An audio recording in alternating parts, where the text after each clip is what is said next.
Et le bus, il s'arrête pas en fait, il devient incontrôlable. Et tous on a essayé de l'arrêter, machin. Puis finalement, on arrive, bon an mal an, à ce centre d'entraînement, et le bus s'arrête et ouvre ses portes. Et puis les professeurs nous disent que l'alarme c'est une fausse alarme, qu'il ne faut pas le prendre en compte et qu'on va commencer notre entraînement dans le SCA. Et c'est là où tu dois connaître ça, où tu as plein de sites. On rentre, c'est plus grand que 10 terrains de foot.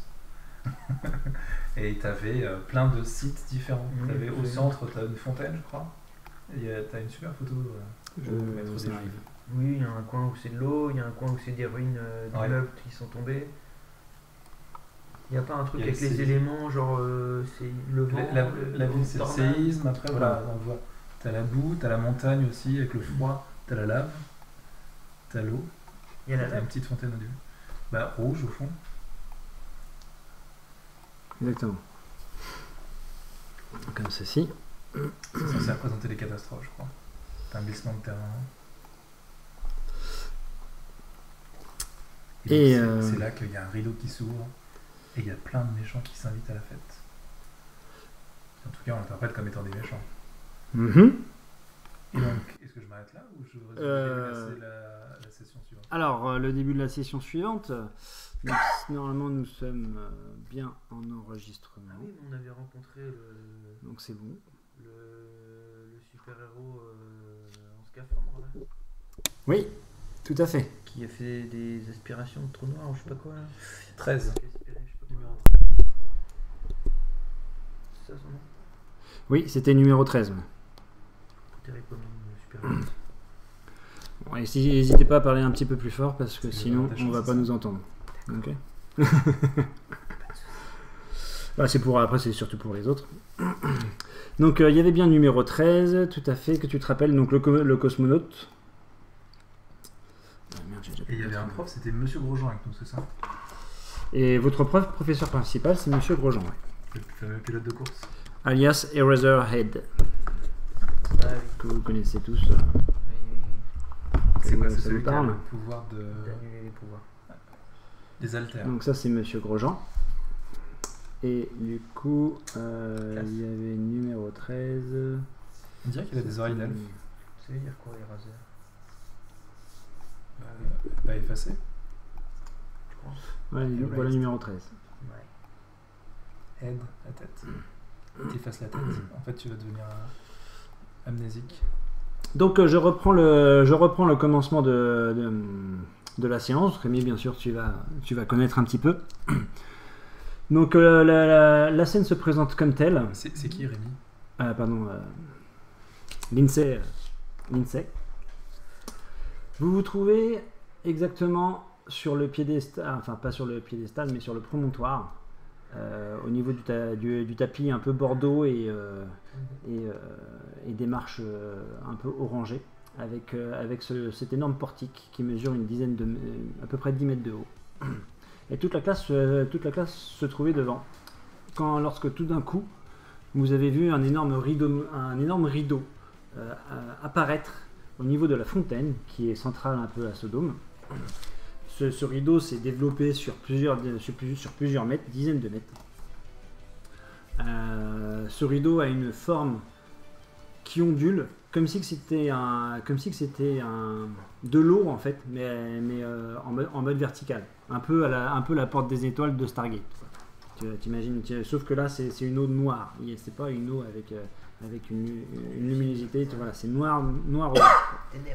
Ténèbres, exactement. Et de ce rideau de ténèbres est sorti déjà premièrement deux petites mains. Deux petites mains d'après ce que vous avez pu voir. Et après un homme maigrichon avec des cheveux blancs, des cheveux blancs un peu qui ont l'air un peu hirsutes. Et tout de suite après, une sorte, pas une horde, mais plusieurs protagonistes sortant côte à côte, espacés plus ou moins dans le temps. Ces protagonistes-là ont l'air d'arborer plusieurs haltères, ou pas. Certains ont l'air d'être de vrais loupards, d'autres ont l'air d'avoir des difformités corporelles. Certains, si tu te rappelles bien de la séance d'avant, en fait, ils ont l'air peut-être de certains génèrent des flammes, de l'eau, bref. Voilà, ils ont tous des haltères, d'autres ils ont l'air d'avoir des sortes de marteaux à la place des mains. Il y a des armes à feu, il y a des armes blanches. Tu vois plein de protagonistes. Ils sont combien? Ils sont combien? Est-ce que tu as enquête? Est-ce que tu as une compétence en enquête? Ouais. Ah oui, faut que je t'imprime ton truc? Bah si tu peux, ça serait pas mal. Ouais. J'ai peut-être plus, ouais. Tic. Alors. Donc tu peux lancer les dés dans ce cas-là, si tu as une compétence en enquête.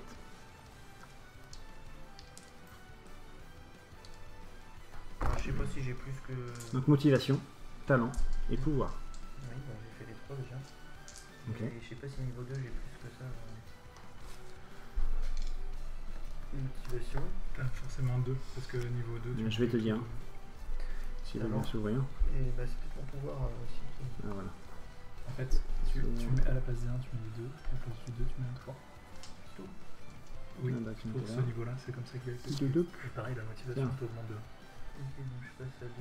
Et là. Intelligence. Après je te l'envoie sur ton portable parce que je veux pas que Rémi voit trop non plus. 1,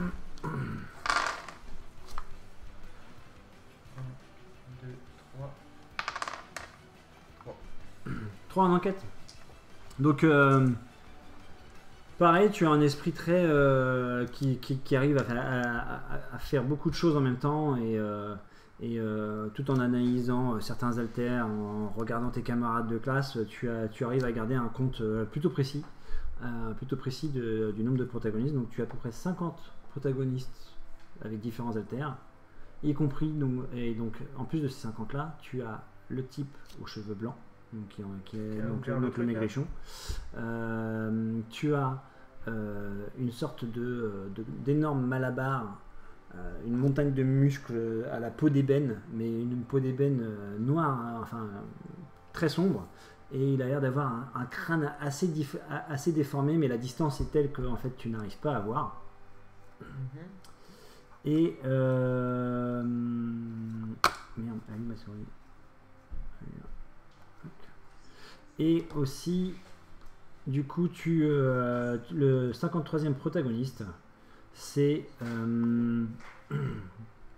tout simplement le rideau de ténèbres qui, une fois que tout le monde est sorti de ces flots sombres, commence à se rétrécir pour former tout simplement, à reprendre une forme humanoïde, mais un peu gazeuse.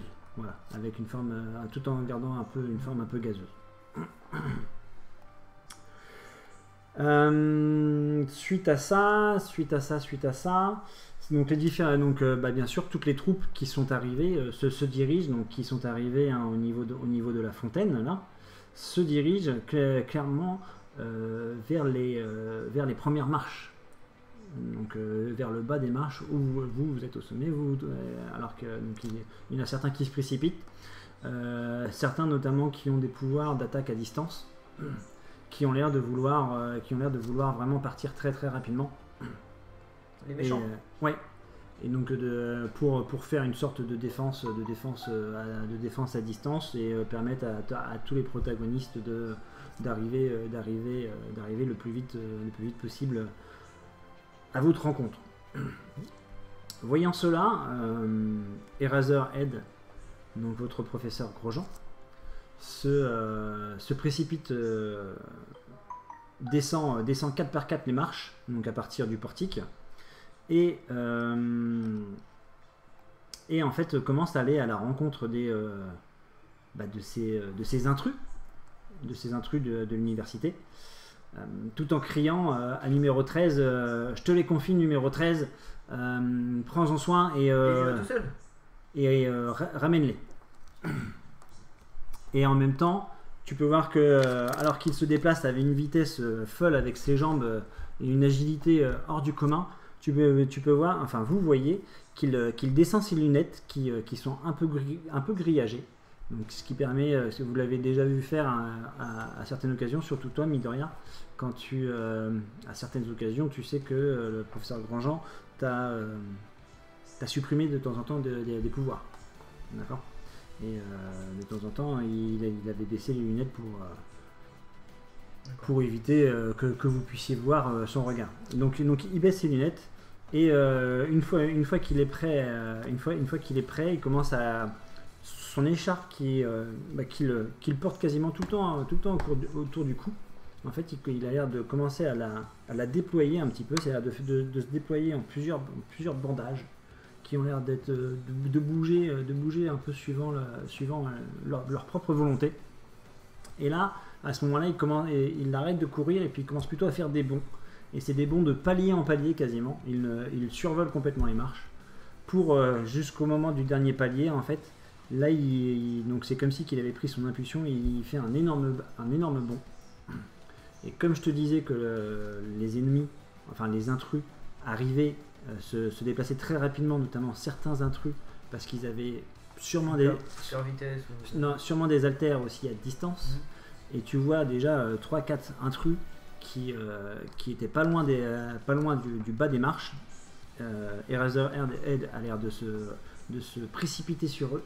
Et au moment où ces intrus-là, par exemple, le premier intrus, il avait une sorte de canon, qui a l'air de se charger avec une sorte d'énergie qui traverse tout son bras. Ça s'en va dans le canon et tu vois qu'il a l'air de viser ton professeur principal alors qu'il termine son dernier bond. Et il s'apprête à tirer. Une femme qui est sur sa gauche a l'air d'avoir des cheveux ressemblant à des sortes de filins, des câbles, des trucs comme ça qui ont l'air aussi de bouger suivant sa propre volonté. Et ces câbles ont l'air de pouvoir s'allonger. Et donc elle a l'air de les précipiter, de leur donner la direction du professeur pour aller peut-être l'emprisonner, voire peut-être le transpercer avec ses câbles.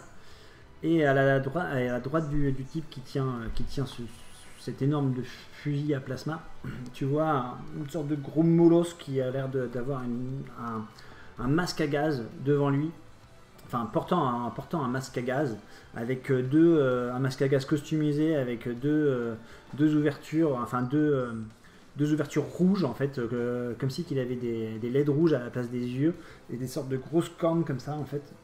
Donc un masque complètement atypique. Et il a l'air de se positionner, de se contracter comme ça, tous les muscles sortis. Et tu peux voir que l'intensité de ses yeux rouges a l'air de s'accroître pour ouais, peut-être des lasers. Enfin bref, tu as l'impression qu'il va y avoir quelque chose avec les yeux. Et donc ils avaient l'air de tous viser et de se synchroniser pour tirer. Et au moment où ils tirent, en fait, tu peux voir que les pouvoirs, rien ne se passe. Ils attaquent pas. Aucun pouvoir n'arrive à s'agir en fait. C'est-à-dire que les yeux brillants ont l'air de redevenir normaux, les cheveux de la nénette, les câbles de la femme retombent au sol, et lui et le type qui avait le fusil plasma, il tire. Non, en fait, il y a rien qui sort quoi. Donc ils se regardent, ils sont complètement éberlués, ils comprennent pas ce qui se passe. Et c'est à ce moment-là que le professeur Grosjean arrive juste en face d'eux. Donc il atterrit avec un salto avant juste en face d'eux, avec une dextérité et des acrobaties incroyables. Ses bandages, donc il croise les mains, il a l'air de donner un mouvement à ses bandages avec ses mains comme ça. Ces bandages viennent capturer ses protagonistes. Et en faisant une sorte de mouvement de vague avec ses mains, après, les bandages partent en hauteur partent en hauteur avec les protagonistes capturés pour venir les refaire claquer contre le sol violemment et les laissant complètement inertes sur le sol. Suite à ça, bien sûr, d'autres ennemis arrivent. Et tu peux voir qu'il a l'air de partir sur une roulade, sur des roulades, avec des coups de pied retournés. Il a l'air de maîtriser plusieurs styles de combat, type ninjutsu, karaté, enfin avec un déplacement.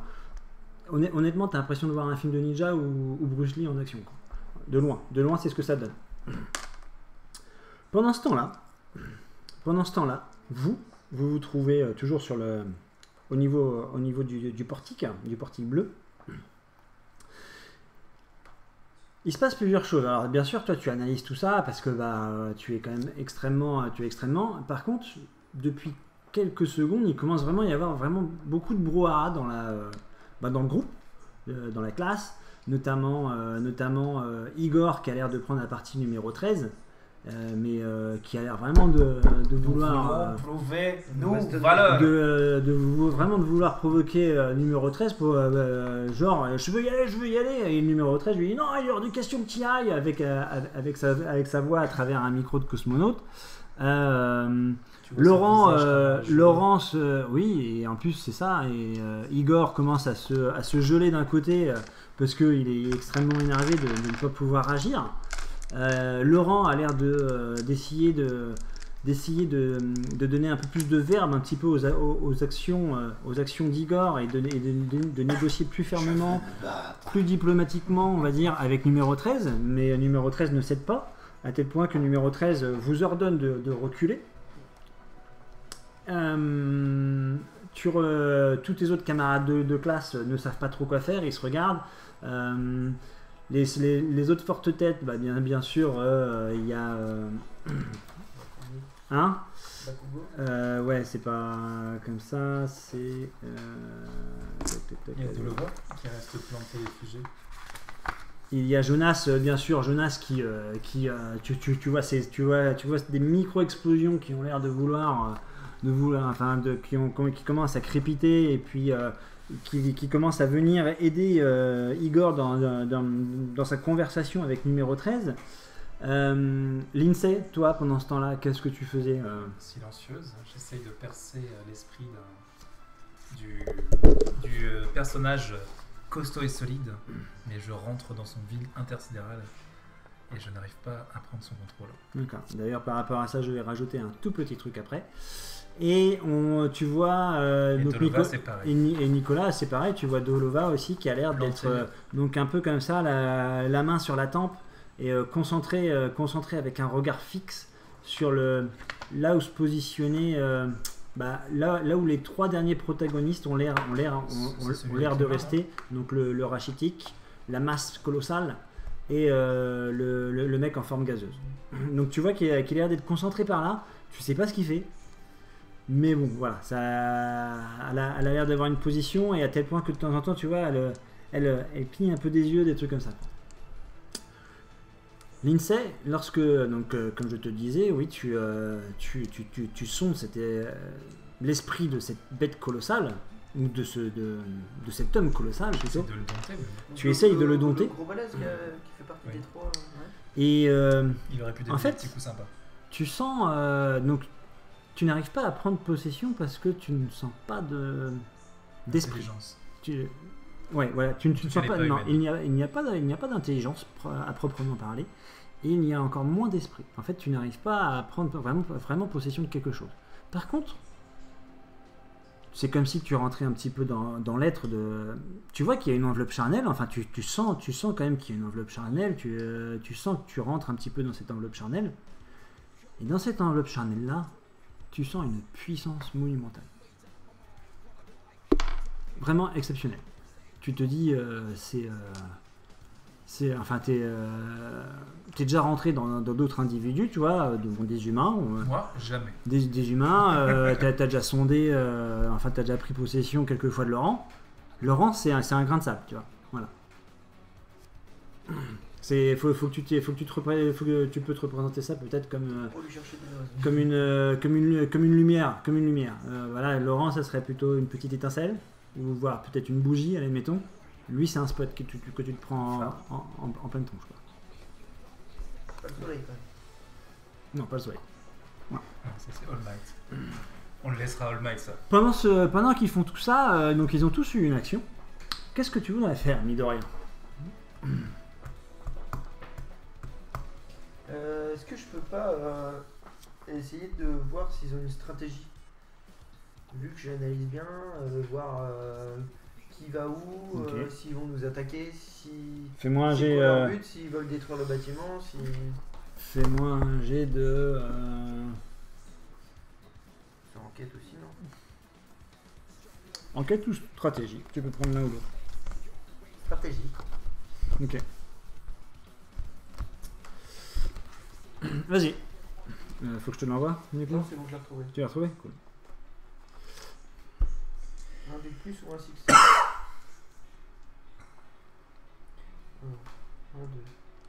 2, 3.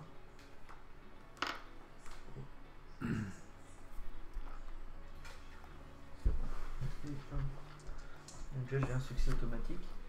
Ouais.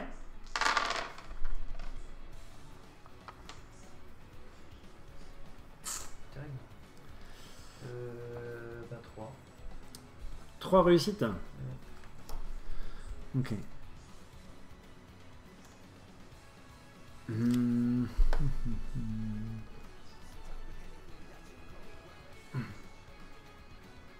Alors, toi, tu as pris le temps de regarder un petit peu la scène par rapport aux autres. Et donc tu regardes l'aspect très stratégique de la situation. Concrètement, les protagonistes qui sont sortis du rideau noir ont l'air vraiment de se diriger. Alors, il y en a certains qui sont partis un peu à droite à gauche, d'accord. Sur la cinquantaine, il y a quelques petits groupes qui sont partis à droite à gauche dans le parc. La majorité, quand même, quand ils vous ont détecté en haut, en fait, sont partis dans votre direction. Donc c'est à nous qu'ils en veulent. Tu ne sais pas. Et là, pour l'instant, tu vois Eraserhead qui a l'air d'être en combat. Il y en a bientôt peut-être 10. Il y a bientôt peut-être 10 personnes qui vont commencer à l'entourer. Mais il en a claqué combien là? Que les 3 premiers là? Tu vois qu'il y en a à peu près 5 ou 6 qui sont peut-être déjà à terre. Il y en a encore 10 qui lui arrivent dessus? Ouais. Mais donc alors que tu analyses tout ça et que la tension commence à être de plus en plus vivace entre Igor, Jonas, les autres, alors tu en as beaucoup dans le groupe qui essayent de calmer les ardeurs de certains. Alors, voilà, parce que donc tu as notamment Carole qui essaye de calmer un peu les ardeurs de Jonas et tu te rends compte que alors que tu regardais un peu tous les différents protagonistes et tu regardais Eraserhead, il y a un truc qui ne colle plus dans la photo en fait.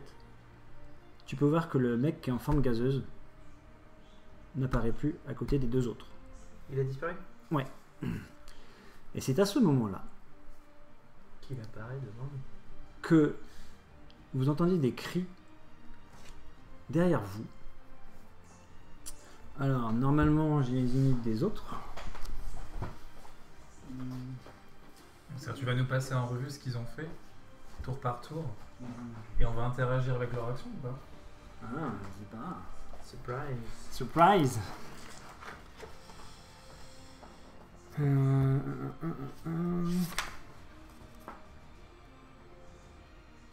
C'est pas ça. C'est pas...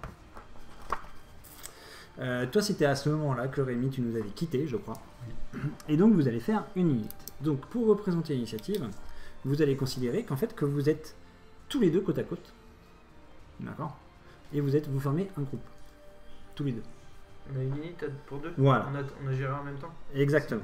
Alors, comment... Alors, parce que, en fait, c'est la véritable c'est la véritable règle d'initiative dans ce jeu Hexagone. Fais gaffe parce que t'as plus ça. Alors, comment fonctionne? Comment ça fonctionne? Tu peux utiliser un de tes pouvoirs. Vous m'écoutez? Comment ça fonctionne? Je fais juste un bref récapitulatif. Le leader du groupe, le leader qui décide d'être... Enfin, celui qui décide d'être le leader, va prendre 3 caractéristiques. Motive, talent, pouvoir. Les autres qui se rajoutent à ce leader-là prennent soit un talent, soit un pouvoir. Et ils donnent les dés adéquats. D'accord? Donc forcément, si tu as une compétence en stratégie, c'est mieux que ce soit toi le leader. Je sais pas si l'INSEE... Il a une dominante en stratégie plus importante que la mienne. D'accord. Mais après tu ne le sais pas, ça. Donc, oui, si vous voulez vraiment... triché. Non, mais si vous voulez vraiment jouer le jeu, est-ce que, Midoriya, tu veux prendre le leadership ou pas? C'est plutôt ça, ou tu veux laisser l'INSEE? Ah bah moi j'y vais hein. Ok, donc tu prends le leadership. Donc c'est toi qui fais dans la panique du truc, j'y vais. Je okay. je laisse pas le choix. Donc pour l'instant, c'est toi qui fais qui va faire le jet d'initiative. Alors pour te mettre dans le contexte, tu sais que le personnage gazeux a l'air d'avoir disparu au niveau de la fontaine. Et au même moment, tu entends des cris derrière toi. Et en te retournant rapidement, tu peux voir une sorte de tourbillon qui est apparu dans le sol, donc dans le marbre, là, dans le tapis rouge exactement. Derrière nous? Ouais, derrière vous. Et ça commence à prendre du volume pour commencer à former cet être gazeux. Voilà. Il a l'air de se rematérialiser derrière vous. D'accord. De façon presque instantanée. Donc c'est vraiment une fraction de seconde, quoi. Mais étant donné que tu as analysé la chose, tu es apte à pouvoir peut-être réagir assez rapidement. Tu fais ton initiative. Exactement. Pourquoi tu m'as remis 3 là? Est-ce que tu vas avoir J'ai 3 là, t'es 3 là. un stratège, et puis après ton pouvoir. C'est un pouvoir que tu dois utiliser, romancer. Alors tu as un pouvoir, bien sûr. Toujours est-il que quand tu fais ton initiative, il faut que tu me commentes quels sont tes choix pour ton initiative. Ok, je prends le côté stratégie, voilà, je prends tel pouvoir parce que voilà, et je prends telle motivation parce que voilà, quoi. D'accord. Mon pouvoir, c'est ça. Non, tu pourrais essayer d'utiliser la force si tu voulais, mais vous savez que vous devez romancer. Rémi, c'est pareil, il va utiliser un pouvoir, mais il va falloir. Non, par contre, moi je peux utiliser qu'un seul. Toi, tu peux utiliser un talent au pouvoir, mais il va falloir que tu me dises pourquoi tu utilises ça. Voilà, d'accord. Donc n'hésitez pas à trouver une petite histoire par sur. Exemple, c'est mon côté stratège et tout ça. Il a analysé, il a même à ses côtés, j'ai aussi analysé. Ouais. J'ai regardé partout, à droite, à gauche. D'accord. Ce qui se passait, et du coup j'utilise ma stratégie. D'accord. Donc moi aussi j'analyse et je vais essayer de, maintenant que je suis plus près, de voir ce que c'est comme matière, si ça ressemble plus à de l'eau, à machin, et qu'est-ce que je pourrais faire interagir avec, qui D'accord. pourrait le blesser ou qui pourrait au moins le contrer pour pas qu'il nous Et donc attaque. du coup, c'est parce que tu prends quel pouvoir? Bah ma stratégie et mon intelligence. Ouais. D'accord. Très bien. Et rajoute 2 dés pour la stratégie. Et donc Je rajoute tes dés à toi. Et Rémi, enfin l'INSEE a l'air de, tu vois qu'elle a l'air de poser l'épaule, enfin la main sur ton épaule, et genre elle te chuchote quelque chose rapidement aussi, quoi.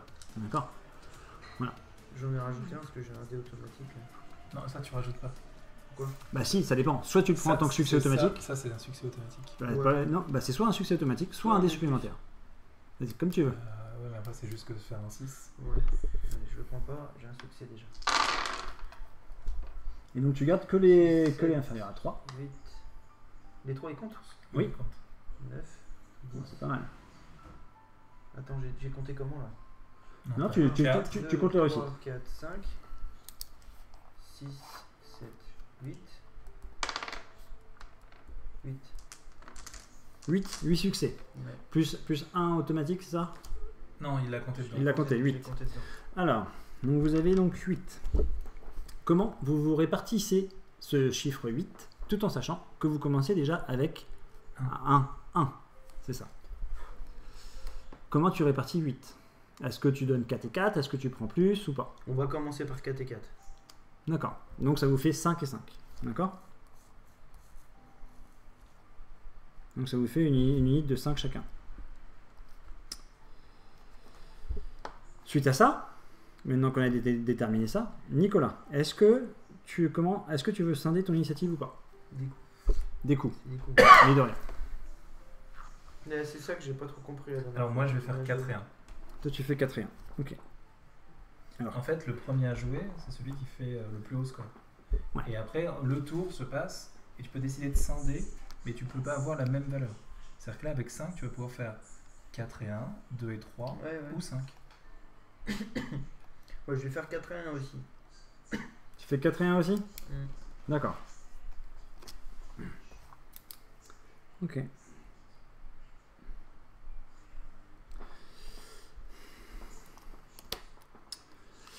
De ce fait, vous êtes très rapide. Par rapport au reste du groupe, vous avez l'air d'agir de façon rapide. D'accord. Voire, vous êtes même très réactif. Il s'attaque à la même créature que nous. Qui ça? Le groupe. Bah, le groupe, pour l'instant, tu sais pas trop, puisque tu vas presque agir presque avant tout le monde. Les seules personnes il n'y a que 2 personnes du groupe qui agissent avant vous. Et c'est Charles Mendiant et Jonas McQuarrie. Et ces 2 protagonistes, enfin ces 2 élèves, Charles et Jonas, en fait, de concert, se sont jetés un petit peu sur cette masse noire qui a l'air de prendre forme, une forme humanoïde, alors que Charles Mendiant transforme son bras dans une sorte de lame de pierre, et qu'il essaye de pourfendre un petit peu ce nuage gazeux noir, et bien sûr avec tout le restant de son corps transformé en pierre. Lui, Jonas, arrive avec sa paume prête, que tu connais très bien, Midoriya, et tu peux voir qu'il arme son bras avec une pleine puissance d'explosion, avec une frappe sur le côté pour éventuellement orienter le blast, non pas contre Charles, mais plutôt vraiment contre la cible. Et donc, frappe de concert, cet individu. Une énorme explosion, donc l'attaque de Mendiant et de Charles, en fait, tu n'arrives pas à la distinguer par rapport à l'explosion que Jonas produit. Explosion qui fait un énorme nuage de fumée. Et c'est à ce moment... non, je dis n'importe quoi. Suite à cette explosion, en fait, vous pouvez voir cet individu qui a l'air, qui était en train de reprendre forme humaine. Cet individu a l'air d'avoir subi quand même l'explosion. Vous pouvez voir que l'explosion a l'air d'avoir un peu soufflé ce nuage-là, ce nuage noirâtre qui avait l'air de se reformer. Le souffle passé, en fait, le nuage commence à refaire surface. Nuage qui ressemble. Alors, si ça veut bien. Ouais, maintenant tu vas montrer les images. Non, faut que j'aille le chercher à la mano. Alors, je sais pas s'il est dedans. Je vais dire ça. Quand il reprend sa forme humaine, est-ce qu'on arrive à distinguer si c'est un homme ou une femme? Je vais te dire ça, ouais. S'il a des traits masculins ou féminins. Non, je l'ai pas mis. Je suis mauvais. Bon, je vais vous le montrer sur une écran. Non. Je l'ai quelque part. Pas un problème.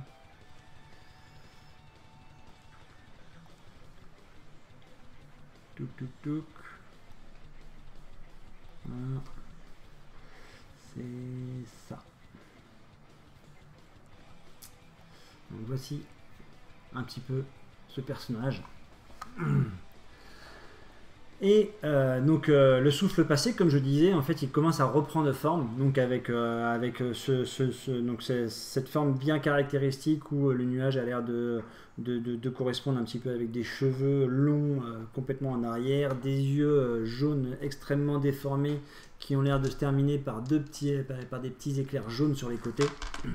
Et il a l'air d'avoir une sorte d'énorme col. Le col qui a l'air de protéger, qui a l'air de former le cou en fait du personnage. C'est l'air d'être une sorte de petite armure de plaque qui a l'air de se trouver dans son cou. Et puis après, là notamment, il n'a pas de tenue. Après tout le reste, donc il n'a pas le costard que vous voyez sur la photo. D'accord. Mais il pourrait très bien porter des habits normaux avec des costards, des chemises, tout ce que vous voulez. Et ça ressemble à un homme, bien sûr. Bien sûr. Ça ressemble à... Donc suite à cette explosion, donc il reprend forme et tous un petit peu par rapport à tout ça.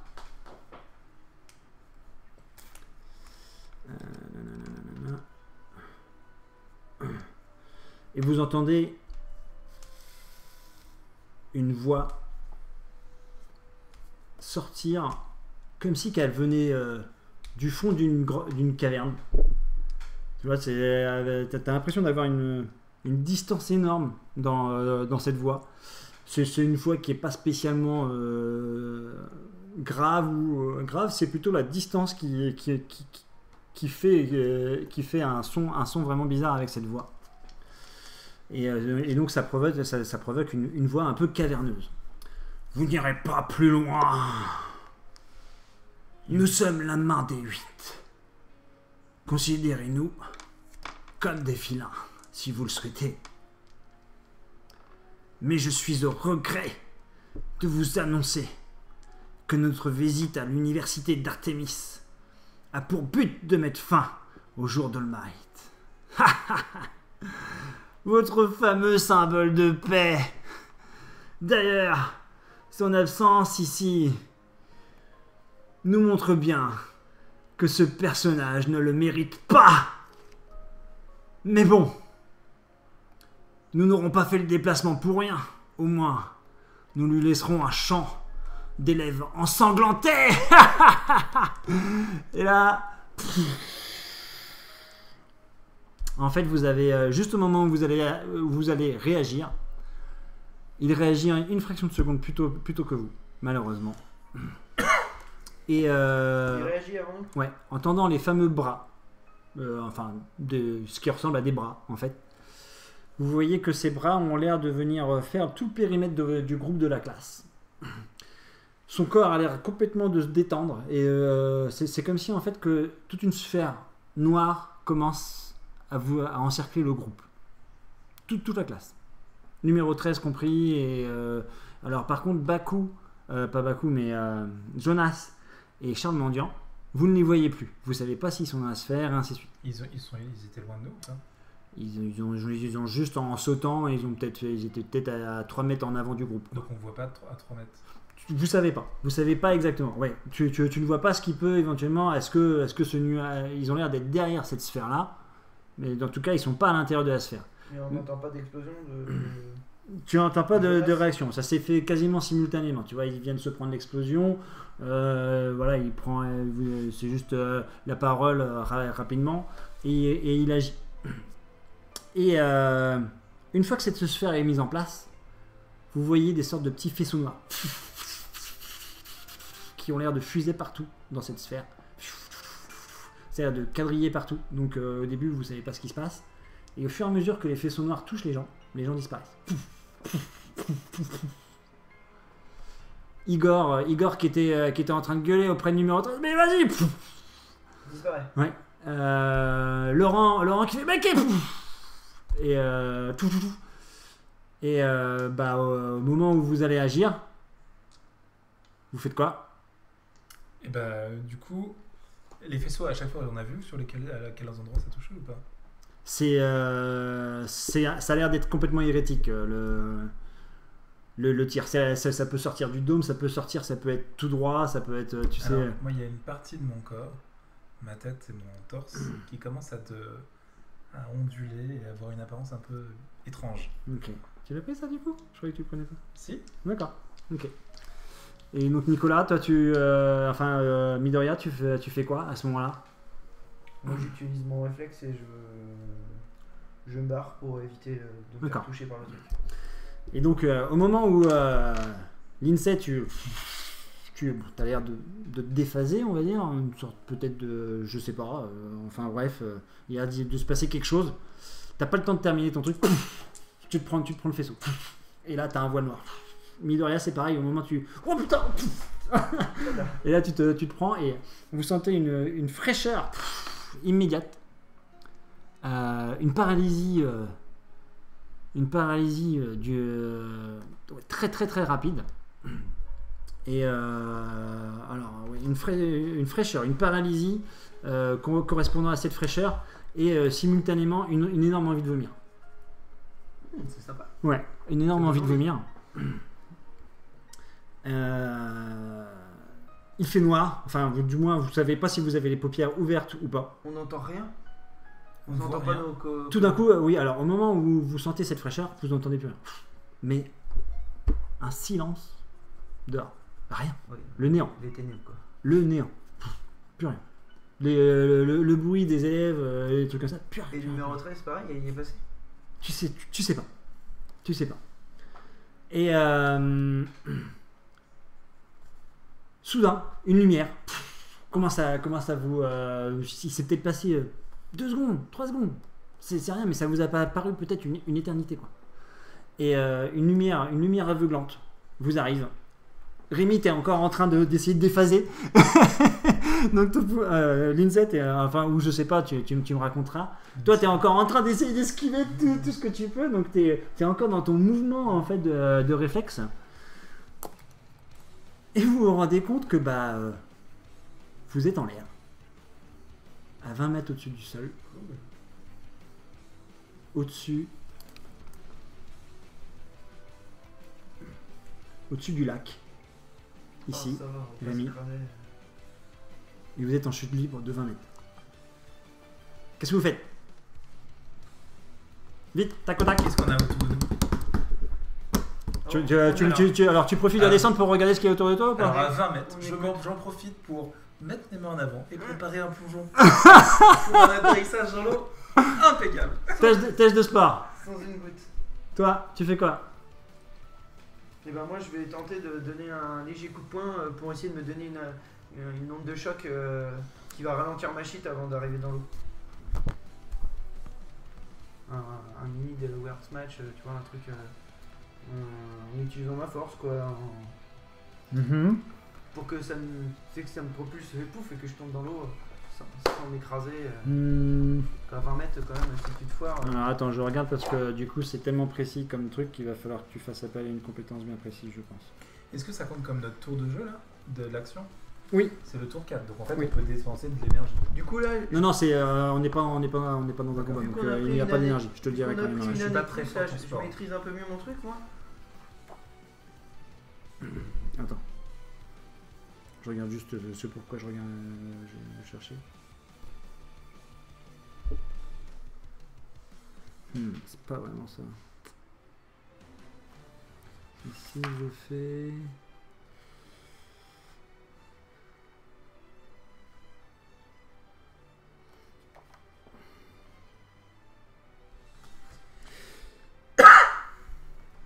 Alors pour arriver à doser le truc, mine de rien.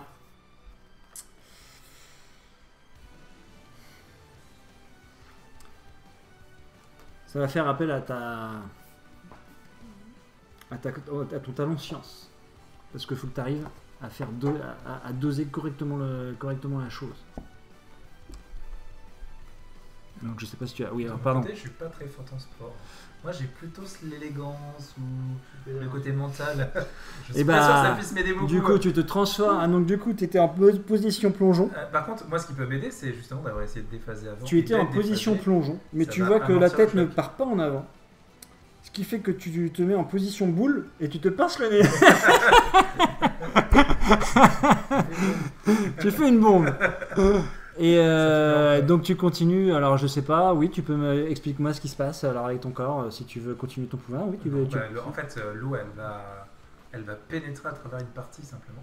D'accord. Parce que oui le côté intangible d'accord. est laissé passer, alors c'est bizarre hein, ça passe que dans certaines zones hein.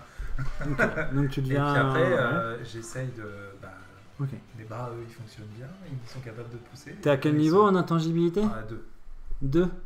Et qu'est-ce qui se passe en intangibilité 2 à peu près? On n'avait pas différencié le 1 et le 2, mais je pense que je peux augmenter le nombre d'organes, le nombre de membres que je peux rendre intangible. C'est le 3 qui commence à devenir intéressant. J'ai hâte d'avoir un peu d'expérience là-dedans. Ouais, parce que je voulais savoir exactement si... mais non, attends, je regarde juste en vitesse la description qu'on avait établie. J'ai jeté un coup d'œil tout à l'heure. Ouais. Midoriya, tu comptes gérer la chose comment, du coup? Est-ce que tu penses que tu vas réussir à doser ou est-ce que tu te laisses plonger? Ouais, je vais me laisser plonger. D'accord. Les jambes plutôt les pieds en avant, bien droit et ouais. Les bras croisés. L'héros a réussi à développer son terrain. En criant. D'accord. On n'est pas différencié au niveau 1 et 2, mais j'en déduis que ça avait peut-être un peu plus de monde. Alors en fait, niveau 1, le héros a un contrôle limité sur la structure cellulaire. Il peut rendre intangible certaines parties de son corps, une à la fois. Oui. D'accord. Et niveau 2, en fait, c'est 2 à la fois. Le héros a réussi à développer son talent. En plus des avantages du niveau précédent, il arrive à faire devenir intangible un objet pesant, N-1. Niveau moins 1. Bon, bah, du coup. Voilà. C'est juste qu'en fait, au début, c'est ton corps. Après, Et tu après, peux. c'est Après, l'objet. c'est l'objet. Ça sera juste ma tête. Ouais. Voilà. Ouais. Ok. Donc, bon, tu allèges quand même un petit peu ton corps malgré tout. Bon, je sais pas. Non, mais ça aidera juste pour les chocs. Cerveau, Ouais. chez Mais il préfère sa tête. Chez l'INSEE, c'est pas grand Donc, et toi, du coup, tu te transformes plutôt en plongeant. Tu connais rien en médecine, comment tu peux dire. D'accord. Bien droit dans l'eau. Et donc, le saut de 20 mètres, quand même. Nous sonne un peu.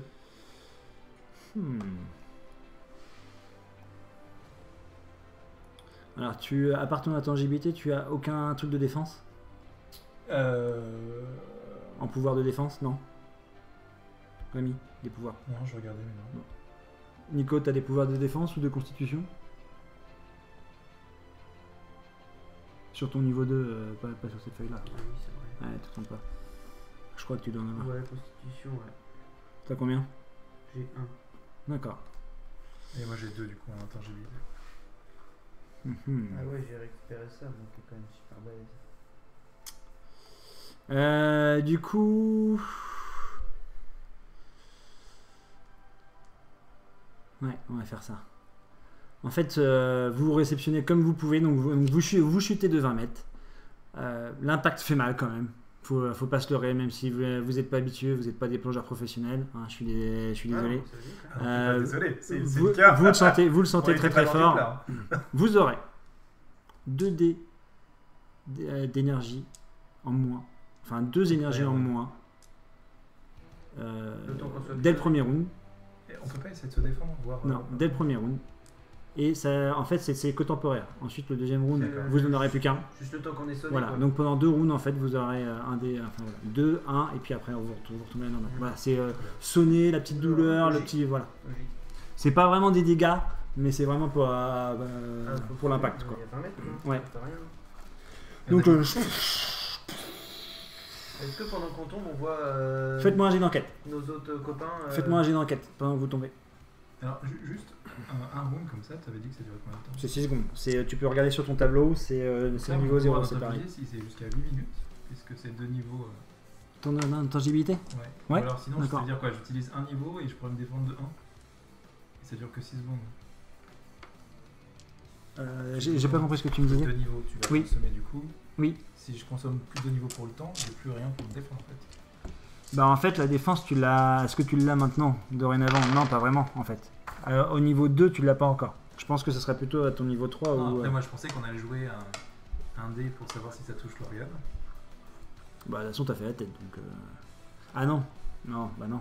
Non, là en fait dans le niveau 1 quand ils te disent tu peux dématérialiser un membre, c'est par exemple tu peux passer la main à travers une porte, voilà, c'est vraiment utilitaire quoi.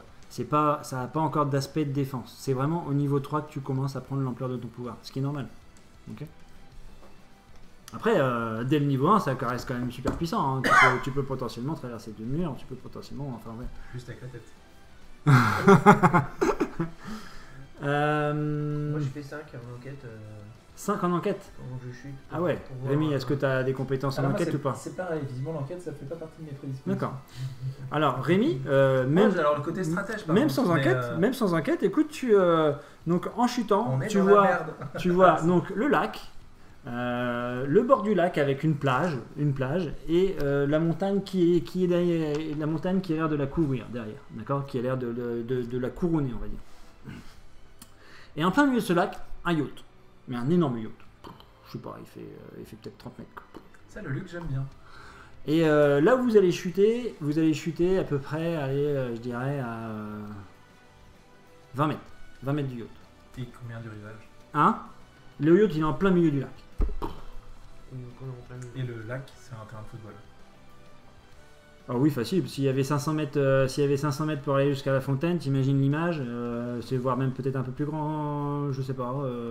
Si entre là, le pied des marches et la fontaine, tu as ça à peu près 500 mètres, on va parler.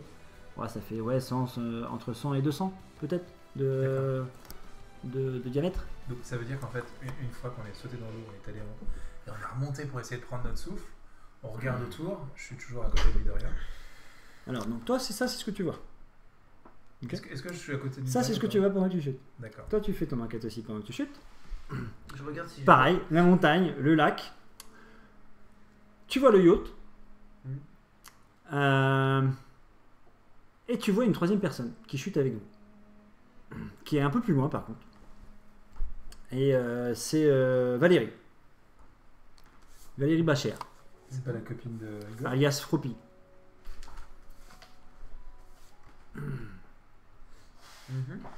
C'est la femme un peu grenouille.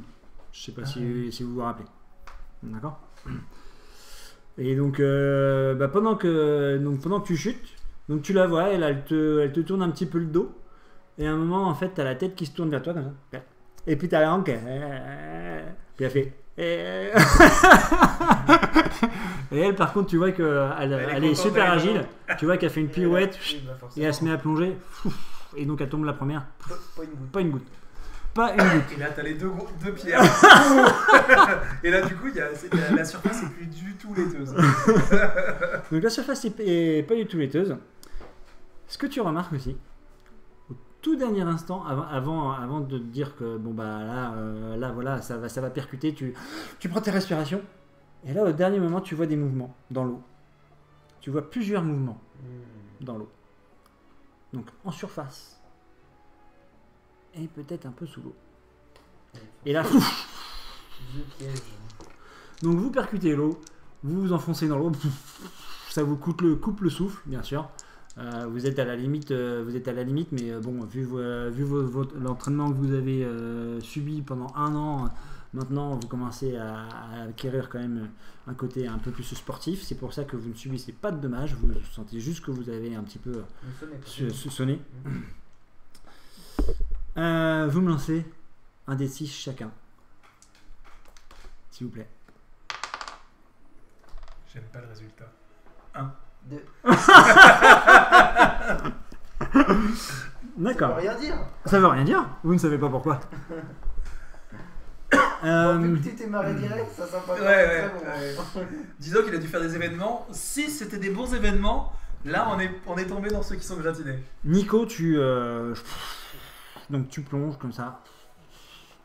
Et puis alors, est-ce que tu ouvres les yeux toi ou pas? Sous l'eau. Sous l'eau, ouais. T'es plutôt le genre à ouvrir les yeux sous l'eau? Ouais. D'accord. Donc tu ouvres les yeux sous l'eau. Donc tu ouvres les yeux, donc une eau plutôt limpide. Bien sûr le tourbillon de bulles qui t'enveloppe et qui remonte vite fait à la surface. Et puis là tu commences à essayer de remonter vers la surface, qui se trouve malgré tout, vu le plongeon, bon je sais pas, on va dire peut-être entre 5-4 mètres quoi, d'accord. Tu as peut-être pénétré de 5 ou 4 mètres de profondeur, je sais pas trop exactement, là je m'y connais pas suffisamment. Et tu vois une ombre sous l'eau, comme ça. Tu sens même un truc passer entre tes pieds.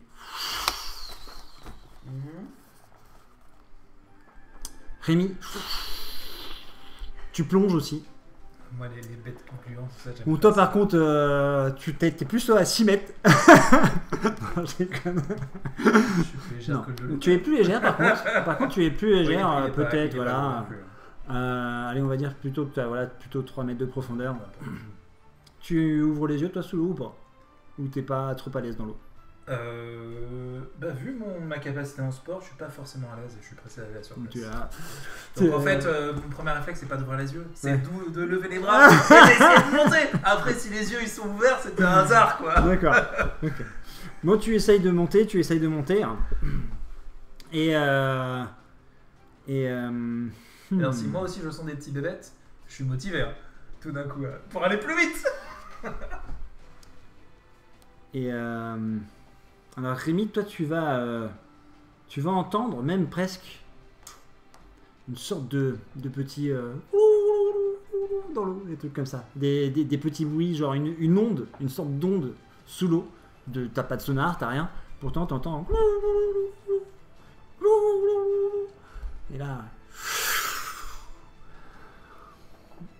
Et là, une main qui te chope la cheville droite et qui te retient sous l'eau. Oui. Nicolas, C'est pratique ton pouvoir d'eau. Oui, ça va risque d'être pratique, oui. Ok. tu les sensations que tu as avec ce truc qui passe pas loin, en fait, c'est comme si tu avais une sorte d'énorme un truc qui passait vraiment à grande vitesse à côté de toi. Tu remontes et alors que tu as les yeux ouverts, Je vois. tu vois. Je vais montrer là-dessus.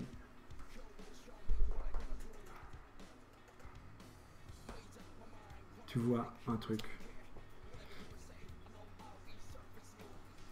Comme ça. Cool. Et donc ça arrive pile poil en face de toi à une vitesse. Donc l'aileron du requin juste au-dessus là, qui frôle l'eau et puis qui redescend comme ça, qui pique vers toi. Et il ouvre la mâchoire. Qu'est-ce que tu fais? Je prépare mon point. Ok, donc du coup on recommence un nouveau round avec vos initiatives respectives. Tu vous mettez, c'est réparti, tu es toujours à 4+1. Tu es à 4+1 aussi.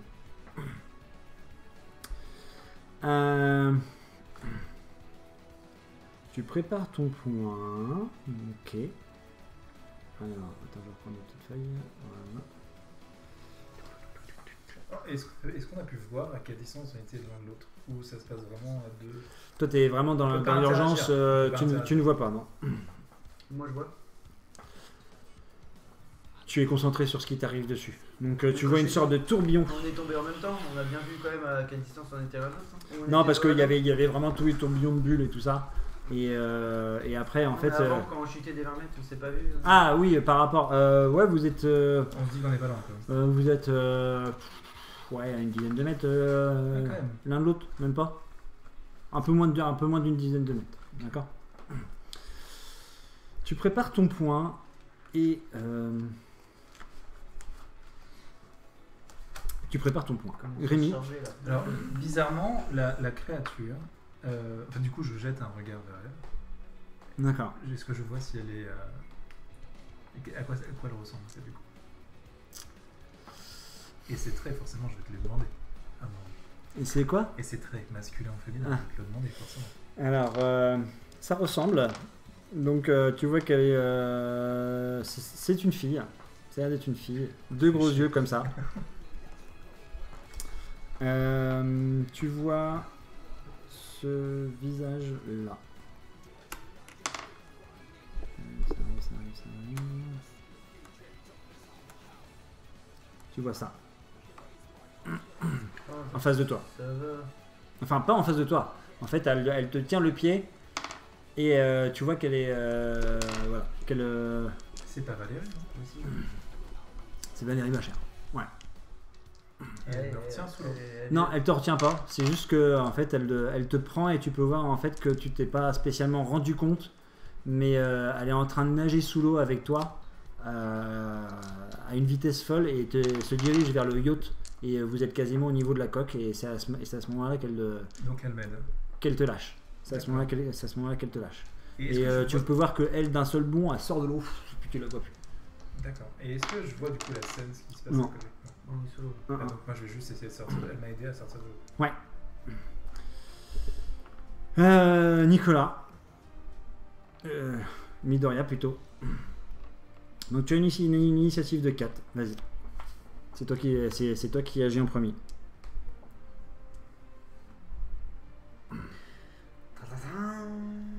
Que fais-tu? On a plein de trucs. Ah bah je vais pour lui défoncer la nouille. Tout simplement. Et tu mets ton pouvoir bloc. Tu sais pas, tu sais pas là. Je sais pas encore.